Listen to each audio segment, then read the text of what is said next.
Dans l'actualité ce soir, l'euphorie et la cohue de retour dans leur collège. Les élèves acteurs de la Palme d'Or ont été fêtés comme des vedettes. Les cours reprennent demain pour tout le monde. Nicolas Sarkozy veut pousser les entreprises à relancer le pouvoir d'achat. Il annonce des crédits d'impôt pour favoriser l'intéressement et des sanctions financières contre celles qui ne négocient pas les salaires. Est-ce possible? Est-ce souhaitable? Invité ce soir Laurence Parisot, présidente du MEDEF. Bonsoir et à tout à l'heure. Faut-il gracier Jean-Charles Marchiani, héros pour les uns, escroc pour la justice? L'artisan de la libération des otages au Liban dans les années 80 s'est constitué prisonnier à Paris. Il est condamné à de la prison ferme pour corruption. La Chine revoit à nouveau le bilan du séisme à la hausse, 88 000 morts ou disparus. Dans ce journal, reportage avec les secours français qui ont commencé leur travail. Le succès de la mission américaine Phoenix, la sonde s'est posée en douceur près du pôle nord de la planète Mars. Objectif, prélever de la glace et pourquoi pas trouver des traces d'une vie passée. Enfin le tennis, petite journée à Roland-Garros en raison de la pluie. Ça passe pour les principaux favoris, ça casse pour Richard Gasquet, forfait pour cause de blessure. Bonsoir et bienvenue à tous. D'abord donc, la belle histoire du jour, celle d'un collège de ZEP qui se réveille avec une palme d'or. Les 24 adolescents primés à Cannes hier pour le film Entre les murs sont revenus, je vous le disais, dans leur établissement de l'Est de Paris. Le récit de ces 24 heures totalement inattendues avec toutes nos équipes, Loïc Delamornay, Guillaume Michel. C'est un étrange quart de ramassage scolaire. Une folle rentrée des classes. Ce n'est pas non plus monsieur le principal qui reçoit les palmes académiques. C'est bien une palme d'or qui atterrit sans crier gare dans cette rue du 20e arrondissement.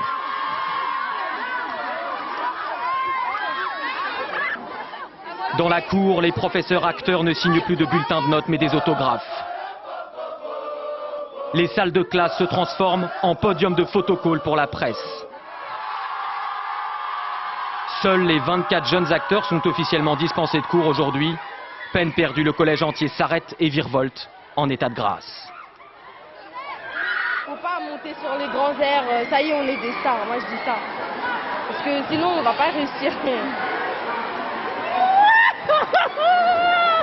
Éducateurs et élèves se retrouvent comme en famille, comme entre potes. Le film fait tomber toutes les hiérarchies. C'est chaleureux, c'est un truc extraordinaire. Je sais pas quoi penser là. Je suis encore dans les nuages, je sais pas. Enfin, on les montre sous un autre angle, on montre enfin des élèves dans leur potentiel, qui peuvent jouer, qui peuvent s'exprimer, qui peuvent faire partie d'un projet et s'y tenir. Donc moi je trouve ça génial.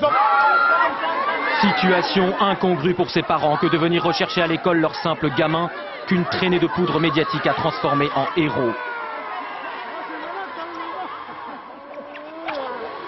Alors, ça va? Je suis contente. C'est l'émotion, j'arrive plus à trouver mes mots. Vraiment, je suis fatiguée. Tellement que j'étais contente. J'arrêtais pas de hurler, de pleurer tout à l'heure. Au début, je ne voulais pas qu'il fasse le film au début. Mais heureusement que j'ai accepté parce qu'il a pu me convaincre pour faire ce film. Heureusement. Parce que s'il n'avait pas joué au film, j'allais regretter ça toute ma vie. Hein. C'est pas nous qui sommes célèbres, c'est le collège qui est célèbre. C'est le collège qui est devenu la réputation du collège. Elle est devenue très célèbre. Il y en a, ils nous prenaient que pour de la merde et tout. Mais maintenant, ils vont bien nous regarder. Ils reviennent entre rêve et réalité. Des souvenirs plein la tête et des étoiles dans les yeux. Retour sur un week-end qui a changé leur vie.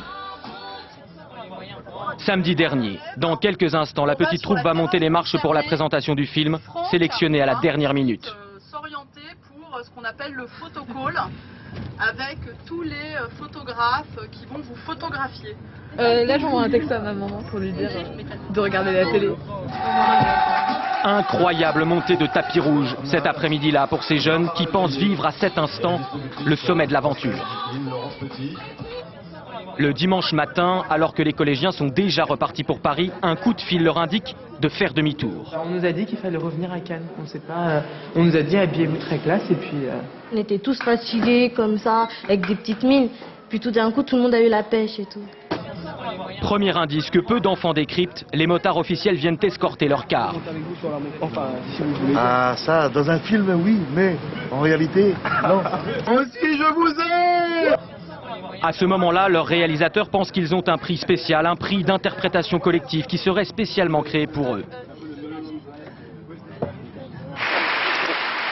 La salle du Palais des Festivals est immense, intimidante, surtout quand c'est Monsieur Robert De Niro qui passe la parole, complice, au président du jury. This was our second unanimous decision. Deuxième décision unanime. An amazing film. Un film absolument incroyable. The class.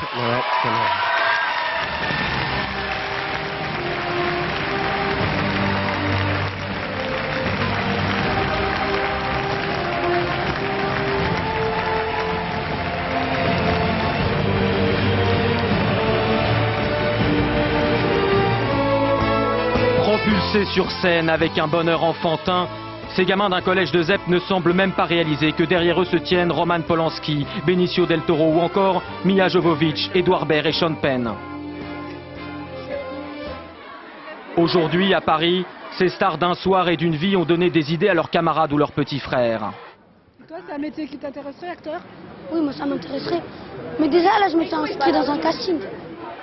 Et hier, comme toutes les stars, ils ont fait la fête dans la folie des nuits cannoises. Personnellement, j'ai fait une bataille de polo chaud avec Angelica. Et après, on s'est endormi.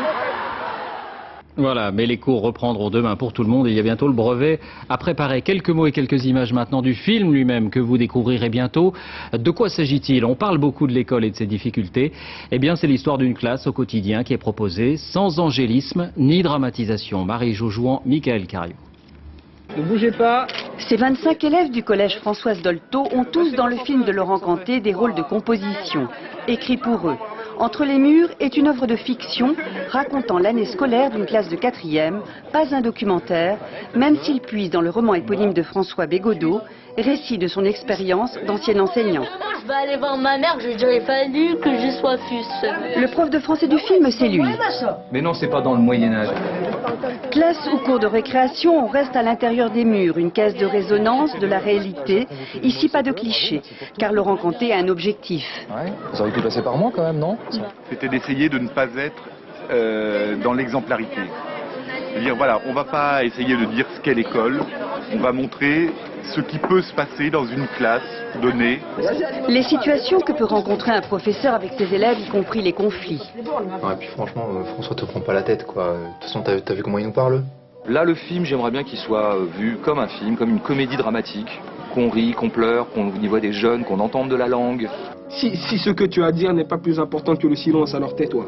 Souleymane, si seulement tu pouvais écrire des choses aussi intéressantes sur ta feuille que sur ton bras, ça serait extraordinaire. Eh mais vous charriez trop, mais un truc de ouf. Ce film-là ne peut que rassembler autour du sujet particulièrement sensible de l'école. Au marché du film du festival, Entre les murs a été le film français le plus vendu à l'étranger. Voilà, sorti le 15 octobre, c'est aussi un succès, rappelons-le, pour France 2, producteur de ce film, dans lequel chacun trouve d'ailleurs son compte. Le ministre de l'Éducation, Xavier Darcos, parle d'un très bel hommage aux enseignants et à leurs conditions de travail parfois difficiles. Jack Lang, lui, estime que ce film tombe à point au moment où le gouvernement aime si peu l'école. Fin de citation. Et les enseignants eux-mêmes, qu'en pensent-ils? Nous l'avons demandé à ceux du collège concerné qui ont pu le voir en avant-première. Voici leurs commentaires. Je voudrais bien que quand je dis que je suis professeur, ou quand mes collègues disent qu'ils sont professeurs, on arrête de les regarder en disant « Oh, ma pauvre, comme c'est bien, tu fais un métier vraiment difficile ». Là, on voit que c'est peut-être un métier parfois difficile, mais c'est un métier qui nous comble. C'est un métier qu'on adore. On n'est pas tous des pauvres héros pathétiques qui supportent des élèves à moitié imbéciles. C'est ce qu'on voit jusqu'à présent quand on voit des trucs sur l'école. Mais c'est vrai qu'il y a des jours où c'est plus dur que d'autres. Et pour la France entière et pour l'extérieur, de montrer ce qui se passe vraiment au cœur d'une classe. Certes, c'est exacerbé, c'est très. Je pense qu'il y a des moments de loupe, quoi, mais c'est ce qui se passe vraiment quand même, quoi.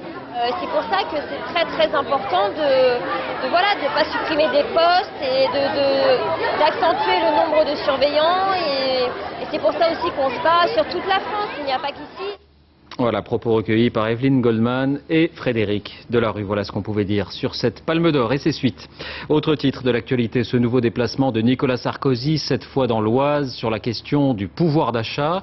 Le président de la République cherche des leviers. Il pense en avoir trouvé dans l'entreprise. C'est un peu la carotte et le bâton. Il annonce des encouragements fiscaux pour développer l'intéressement et à l'inverse, une diminution des allègements de charges pour les patrons qui refusent de négocier les salaires. Sur place, Alexandre Cara, Vivien Roussel.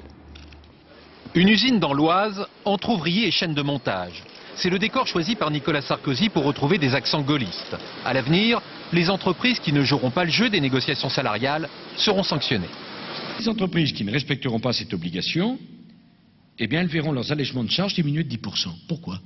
L'État paye 21 milliards d'euros d'allègement de charges chaque année. Ça lui donne quand même un petit droit à donner son opinion sur un certain nombre de choses. Disons pour moi, Monsieur le Président, l'intéressement a été permis de concrétiser l'achat de ma maison l'année dernière. L'intéressement ou la participation ? Réconcilier capital et travail. Voici le nouveau slogan de Nicolas Sarkozy. Et pour l'accompagner, sa nouvelle arme pour améliorer le pouvoir d'achat, l'intéressement. Mon objectif, c'est que les sommes distribuées par les entreprises aux salariés augmentent de 20% par an. Cela veut dire un doublement en 4 ans. Et là encore, ce sera la carotte et le bâton. Pour les entreprises vertueuses, il y aura un crédit d'impôt de 20%. Et si certaines renaclent, Nicolas Sarkozy menace. Dès 2010, une loi pourrait obliger les PME qui n'ont pas conclu d'accord à partager leurs bénéfices avec leurs salariés. Certains syndicats s'alarment, l'intéressement oui, mais pas au détriment des salaires. Seules les entreprises qui vont faire du bénéfice vont pouvoir payer de l'intéressement. Quand elles n'en feront pas, il n'y aura plus d'intéressement, donc le pouvoir d'achat va être beaucoup plus variable de façon générale. L'autre mesure phare de ce projet, le déblocage immédiat de la participation dans les entreprises. Nicolas Sarkozy veut aller vite. Selon lui, la reconquête de l'opinion passe d'abord et forcément par le pouvoir d'achat. Alors on s'arrête un instant sur l'une de ces mesures qui retient l'attention, diminuer les allègements de charges de 10% pour les entreprises qui ne négocient pas les salaires. C'est une sévère mise en demeure, mais est-ce un effet d'annonce ou est-ce faisable? Bonsoir Laurence Parisot. Bonsoir. Présidente du MEDEF. Vous y croyez? C'est possible? Mais surtout, près de 90% des entreprises en France négocient annuellement avec les représentants du personnel, avec les délégués syndicaux, la situation des salaires dans l'entreprise. Donc c'est un effet d'annonce, d'après vous, donc puisque c'est déjà le cas. C'est une bonne idée de faire en sorte que les 10 ou 15% qui ne le font pas encore soient incités à le faire. Moi je suis favorable à l'échange, à la négociation, à la conclusion d'accords avec les organisations syndicales, que ce soit au niveau national ou au niveau le plus décentralisé qu'il soit, c'est-à-dire l'entreprise. Mais alors je prends votre cas, vous êtes toujours présidente de l'IFOP. Est-ce que ça vous choque ou est-ce que ça vous convient si on dit on va venir voir si vous négociez avec les salariés, avec les syndicats, et si vous ne le faites pas sur les salaires, eh bien on vous retirera des allègements de charges? Chaque année, il y a une négociation sur les salaires et il est dans la loi de faire état à la direction du travail de ce qui a été conclu dans cette négociation. Donc effectivement, le gouvernement a le moyen de repérer là où il y a des négociations et là où il n'y en a pas. Mais est-ce que vous considérez ça comme une intrusion dans la vie de l'entreprise ou est-ce que vous dites finalement c'est normal, ça concerne tout le monde? Sur ce point en particulier, je trouve que c'est normal et moi je trouve bien que tout le monde s'y mette si certains ne l'ont pas encore fait ou ont été empêchés ou n'ont pas osé le faire. Les entreprises sont trop chiches actuellement sur les salaires? Mais je répète ce que je vous ai dit, presque 9 entreprises sur 10 ont cette négociation et la plupart arrivent à des accords avec leurs représentants du personnel. Le vrai enjeu sur le pouvoir d'achat, je le rappelle, il n'est pas là.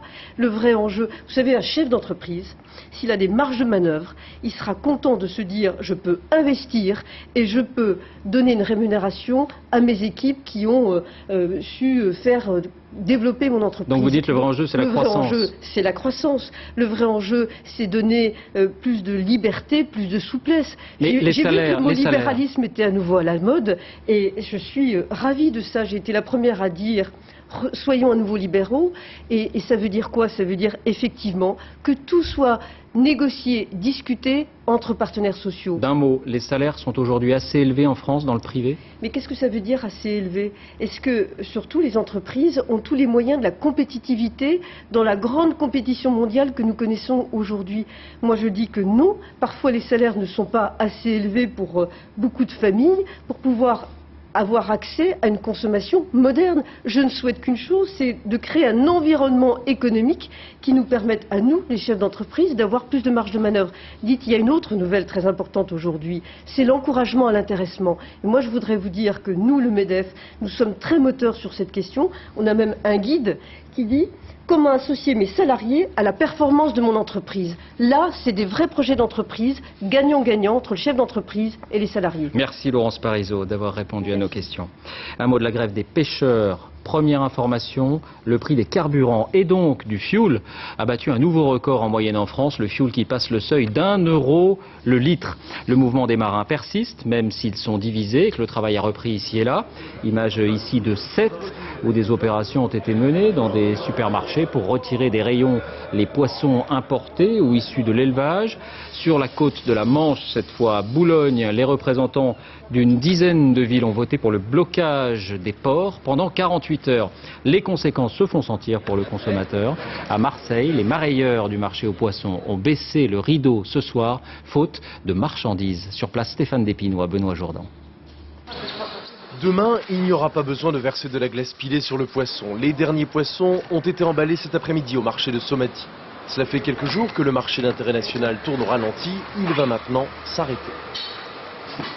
On est à 20% du tonnage habituel. On n'a rien à vendre et on n'a rien à noter. Habituellement, 6 chalutiers, 17 petits bateaux alimentent la criée, mais ils sont à quai. À Marseille, les toutes dernières sols et autres cabillaud et saumons négociés proviennent de Boulogne-sur-Mer où ont été importés. Par solidarité avec les pêcheurs, les marailleurs ont donc décidé de baisser le rideau. Avec la crise du gazole, c'est toute la filière qui tangue. Si ça perdure, ça va être très grave pour nous, parce que déjà que la profession ne marchait pas trop bien. Si on se trouve, pour nous ici, nous avons une vingtaine d'employés. Bon, si on n'a pas le produit pour pouvoir faire rentrer un peu de recettes, ça sera très mal. Une criée sans poisson, des étals de supermarché vidés pour éviter parfois les opérations musclées. Le bras de fer des pêcheurs ne mollit pas.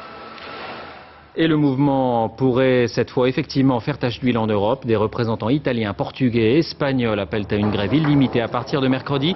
Et les pêcheurs de Catalogne n'ont pas attendu ce mot d'ordre. Ils ont cessé le travail dès ce matin. On en vient à l'affaire de Draguignan. Le gendarme soupçonné d'avoir tué un évadé a été mis en examen la nuit dernière. Mis en examen pour coup ayant entraîné la mort et non pas pour homicide volontaire, comme cela avait été évoqué au départ. La nuit dernière qui a été marquée par de nouveaux incidents devant le palais de justice. Olivier Théron, Virgile Liado. La mère et la sœur de Joseph Guerner viennent se constituer partie civile. Elles veulent connaître les causes et les circonstances exactes de cette garde à vue qui a mal tourné. L'élément capital, ce sera l'autopsie du corps criblé de 3 balles qui a été ordonnée. Hier soir à Draguignan, la tension a été vive entre gens du voyage, jeunes brassés noirs et gendarmes mobiles. En attendant la mise en examen du gendarme pour coups et blessures ayant entraîné la mort, 2 voitures ont été renversées, un feu allumé. Les gendarmes mobiles ont chargé. Lors de l'évasion tragique, le gendarme a affirmé au juge d'instruction qu'il a agi en respectant les règles, qu'il n'y a pas eu de bavure. Le gendarme, bien que tenu sous surveillance, n'est pas en détention provisoire. C'est seulement jeudi que le juge de la liberté de la détention se prononcera. Pour beaucoup de gendarmes, une mise en détention de leurs collègues pourrait entraîner une mobilisation. Il est tout à fait possible qu'il y ait des mouvements, peut-être dans le style de ceux de 2001.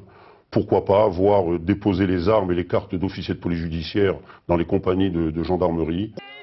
Les gens du voyage de l'autre côté réclament la détention provisoire du gendarme. Sa libération, au moment des obsèques de Joseph Guerner, serait perçue comme une insulte. Alors on l'entend, les gendarmes protestent contre cette incarcération de leurs collègues. Ils estiment qu'il n'a fait que respecter la loi. Qu'en est-il exactement? Est-il autorisé de tirer sur un homme après sommation dans de telles circonstances? Élément de réponse avec Audrey Goutard et Alain Dubas. Près de 10 coups de feu groupés, des tirs pour tuer.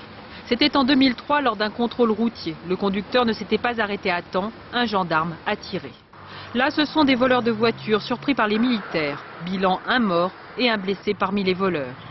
Seuls les gendarmes ont ce droit de tirer, même si aucune vie n'est menacée. Une exception au regard de la loi. Vous, moi et même la police sommes soumis à la même règle, celle qui régit la légitime défense. On ne peut riposter à une agression que si notre vie ou celle d'autrui est menacée, s'il n'y a pas d'autre choix, si l'action est proportionnée à l'attaque. Pour les gendarmes, la règle est beaucoup plus souple. Pourquoi ont-ils ce droit? C'est un décret qui remonte à 1903, à une époque où la gendarmerie remplissait essentiellement des missions militaires. Le texte est clair, le gendarme peut tirer après avoir crié sans succès « Halte gendarmerie ». Mais aujourd'hui, cela paraît obsolète à de nombreux professionnels. Dans une société d'aujourd'hui, c'est un texte qui peut choquer, parce que c'est un texte militaire, fait au début du XXe siècle, dans une société qui n'est plus la société pacifiée d'aujourd'hui. Même la justice semble se ranger à cet avis. Alors quelle évolution? Dans un arrêt rendu en 2003, la Cour de cassation a restreint l'usage des armes pour les gendarmes à moins d'une absolue nécessité. Résultat et fait rarissime, un gendarme doit bientôt passer en cour d'assises pour avoir tiré sur un fugitif. Un cas de conscience maintenant. Faut-il gracier Jean-Charles Marchiani? L'ancien préfet du Var s'est constitué prisonnier tout à l'heure à la maison d'arrêt de la Santé à Paris. Il a été condamné à des peines de prison ferme dans 2 affaires de commission occulte. Un condamné qui est aussi un héros pour beaucoup. C'est le cas notamment des anciens otages français du Liban dont il a contribué à la libération. Pour eux, il est inenvisageable d'oublier ces états de service. Dominique Verdaillan, Mathieu Nivenglowski. Jean-Charles Marchiani, un homme de l'ombre que la justice a jeté en pleine lumière. Aujourd'hui incarcéré pour purger une peine de 4 ans de prison pour avoir touché des commissions occultes s'élevant à plus de 3 millions d'euros. Escroc corrompu, Jean-Charles Marchiani n'a jamais supporté cette étiquette. Je crois avoir depuis 42 ans servi mon pays dans l'honneur et la dignité et je ne pense pas mériter ce genre de peine. Car il y a un autre Marchiani, celui qui fut préfet du Var, celui qui fut l'homme de confiance de Charles Pasqua au ministère de l'Intérieur, celui surtout qui en 88 a contribué à la libération des otages du Liban. Marchiani, celui à qui les plus hautes autorités de l'État disaient merci. Le 24 avril dernier, Nicolas Sarkozy se montrait réticent à l'idée de gracier Jean-Charles Marchiani. Versé à l'étranger. Parce que qu'est-ce qu'on me demande? La justice s'est prononcée et on me dit allez, rayez d'un trait de plume ce que la justice vient de décider. C'est pas rien.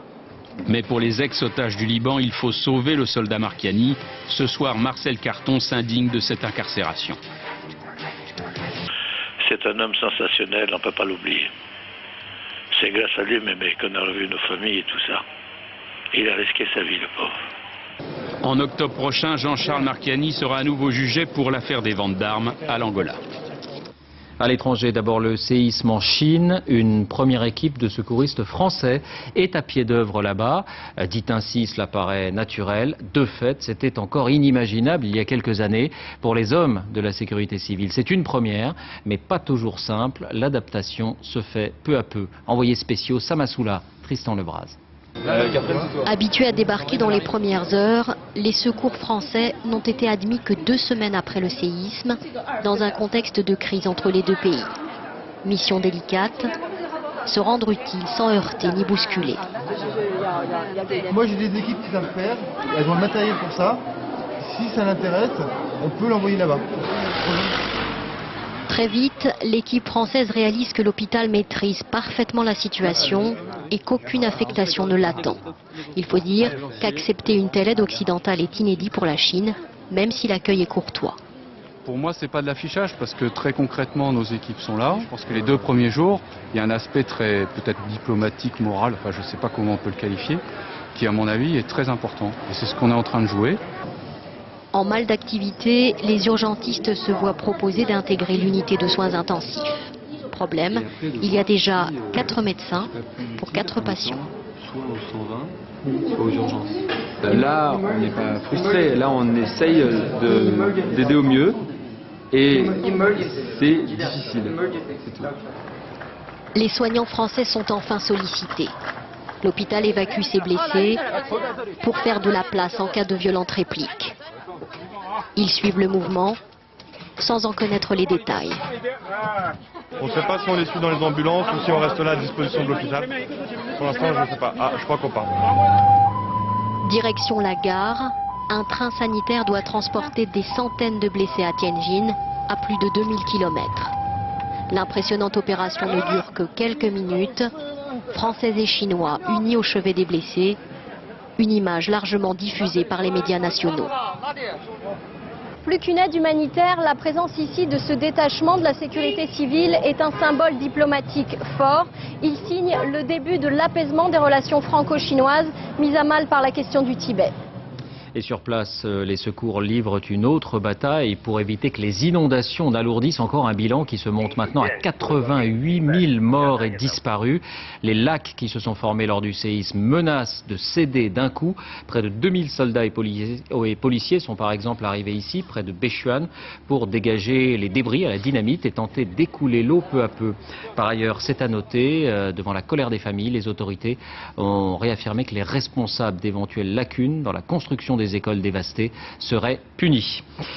Toujours à l'étranger, un voyage français, une mission pourrait-on dire, dans la République démocratique du Congo pour aider le pays à préserver la seconde forêt tropicale du monde après l'Amazonie. Le ministre de l'écologie Jean-Louis Borloo et son vis-à-vis ont signé une déclaration commune.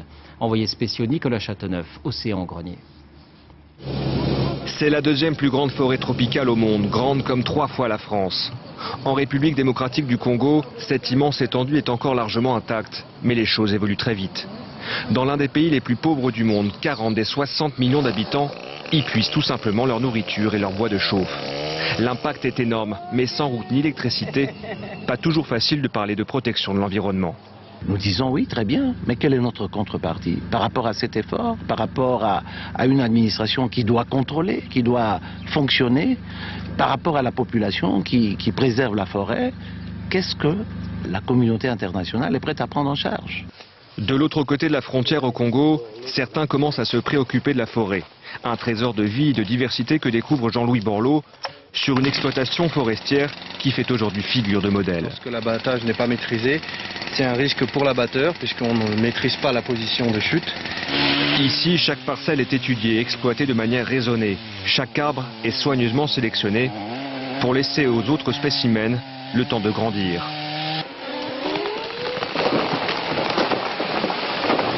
Après la coupe, le bois est marqué, certifié par un label écologique. Un argument que les consommateurs en Europe ne prennent pas souvent en compte. On va soutenir comme présidence française de l'Union ce qu'on appelle le processus FLECT, c'est-à-dire la traçabilité des différents bois. On appelle le consommateur à l'extrême vigilance. Sur l'exploitation, 5000 pygmées vivent en pleine forêt. La société leur a donné un appareil qui leur permet de marquer par GPS leurs arbres sacrés et ceux dont ils se nourrissent. Mais dans le bassin du Congo, ce souci de ménager à la fois la forêt et les populations locales fait encore figure d'exception. L'immense forêt tropicale du Congo possède des essences de bois extrêmement recherchées. L'industrie forestière devrait donc se développer dans les prochaines années. Et si rien n'est fait, certains experts estiment que la forêt tropicale pourrait perdre 40% de sa superficie d'ici 2050.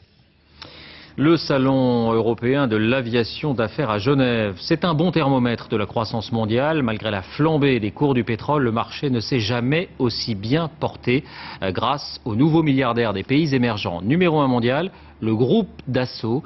Nos envoyés spéciaux ont suivi l'avionneur français sur place. Gérard Grisbeck, Yann Moine. À 83 ans, Serge Dassault part encore à l'assaut de nouveaux marchés dans un avion Dassault, bien sûr. Avec lui, le PDG Charles Edelsten, qui dirige le groupe depuis l'an 2000. Direction Genève, où se tient le Salon européen de l'aviation d'affaires. Aujourd'hui, la vedette, c'est bien sûr Serge Dassault, plus à l'aise ici, loin des tracas de sa mairie de Corbeil-Essonnes. Il y a 20 000 demandeurs de quelque chose qui n'arrêtent pas. J'ai pas de logement, j'ai pas de travail.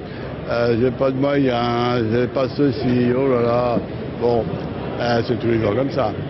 On n'a pas refait ma rue, on n'a pas refait ceci, que l'école est mal foutue. C'est mieux de vendre des avions alors? C'est plus facile, presque. Il peut être de bonne humeur, Serge Dassault. Il vient de vendre 20 Falcon à une compagnie américaine pour 700 millions de dollars. Ce salon de Genève ne connaît pas la crise grâce aux hommes d'affaires russes, indiens ou chinois. Dans ce lieu si feutré, on rencontre aussi des marchands d'armes. Je suis content de vous voir. On va de même. Ouais. Alors, qu'est-ce que vous racontez de beau? Je fais dans le nucléaire en ce moment, dans la mine d'uranium. Car Dassault est aussi une usine de guerre qui n'arrive toujours pas à exporter son avion Rafale, critiqué même par le ministre de la Défense Hervé Morin. Le ministre de la Défense a apporté un jugement un peu rapide parce qu'il ne connaissait pas encore le domaine, etc. Et que maintenant qu'il a été bien briefé par ses troupes et qu'il sait ce que c'est exactement, il est totalement d'accord sur la définition qui a été donnée. Même si on le sent agacé par les bourdes des hommes politiques, l'industriel ne dira rien de plus. Ce soir, il reçoit sous bonne garde ses meilleurs clients, loin des regards indiscrets. En bref, une Française devient princesse au Danemark. Elle s'appelle Marie Cavalier, elle a 32 ans, elle a épousé le prince Joachim. La cérémonie s'est déroulée en présence de 300 invités. Et avec quelques larmes, les deux époux se sont rencontrés à Genève. Retour en France avec un drôle de printemps dans le sud-ouest. Une partie de la Dordogne et du Lot-et-Garonne est sous les eaux suite aux inondations. Lionel Feuerstein. Ce boulanger l'a échappé belle. Hier soir, le torrent boueux est passé juste sous ses fenêtres. Là, c'est monté à peu près à 10 cm de la fenêtre. À peu près, là. Pour vous dire, on voyait à peu près à la mi-hauteur de la portière à peu près. Dans ce village de Cadouin en Dordogne, la montée des eaux a surpris tous les habitants qui n'avaient encore jamais connu de telles intempéries. On a un ruisseau qui traverse tout Cadouin. Jamais j'ai vu ça. Et il y a 64 ans que je vis là. Toutes les caves du centre ont été inondées. Hier soir, les commerçants et les habitants se disaient désemparés. On a environ 50 maisons totalement sinistrées, 4 commerces. Pour nous, c'est vraiment une catastrophe. Les pompiers sont intervenus à 300 reprises dans la région. Ils ont travaillé toute la nuit pour aider les habitants à déblayer. Ce matin, certaines routes étaient encore inondées. Le trafic ferroviaire a été fortement perturbé dans le sud-ouest. La situation devrait progressivement revenir à la normale d'ici à demain. Et notez que Météo France émet un bulletin de vigilance orange à partir de ce soir à 22 h sur la Corse du Sud. Des vents violents sont attendus jusqu'à 130 km/h. Prudence donc si vous séjournez là-bas. Les sciences avec le succès de la mission américaine Phoenix, la sonde s'est posée en douceur sur Mars, tout près du pôle Nord. Objectif prélever de la glace et pourquoi pas, on peut rêver, trouver des traces d'une vie passée. Patrice Pelé, Olivier Pontus. Après 10 mois de voyage et 700 millions de kilomètres parcourus, on a fêté cette nuit à la NASA, à Pasadena en Californie, mais aussi à la Cité des Sciences à Paris, le bel exploit de la sonde Phoenix. Elle s'est posée en douceur près du pôle Nord de Mars. Un amarcissage parfait pour tenter de découvrir dans le sol glacé des traces de vie.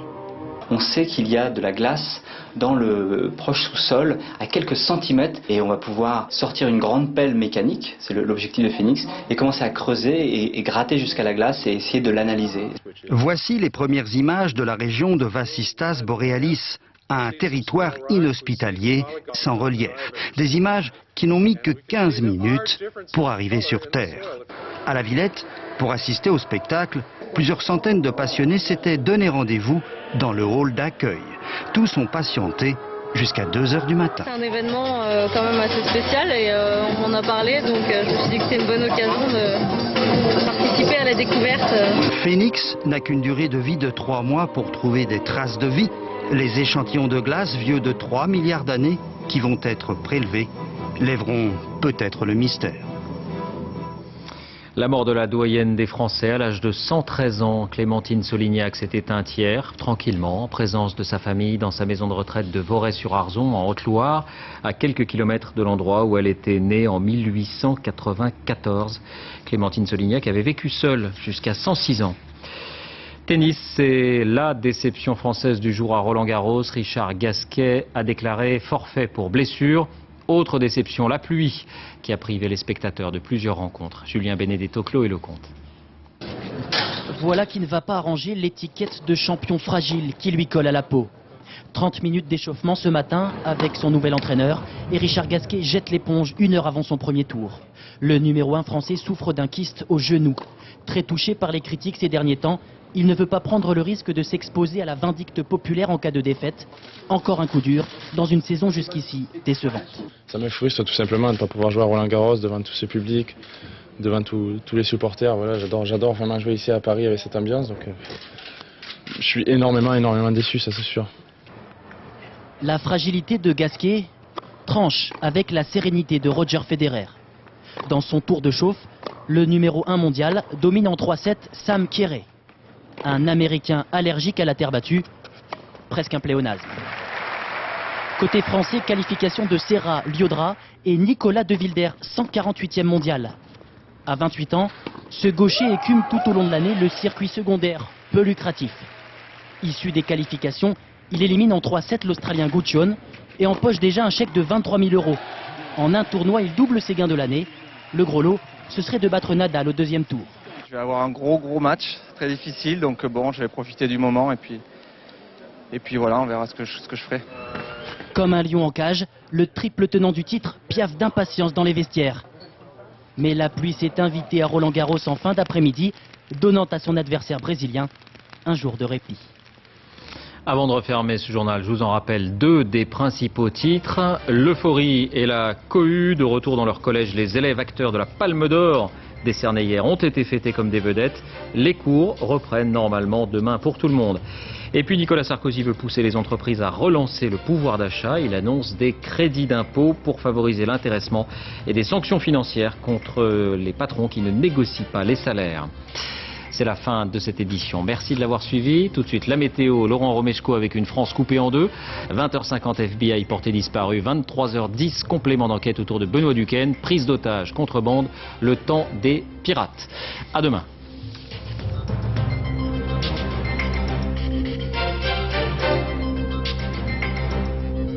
L'info en continu, c'est aussi sur France2.fr.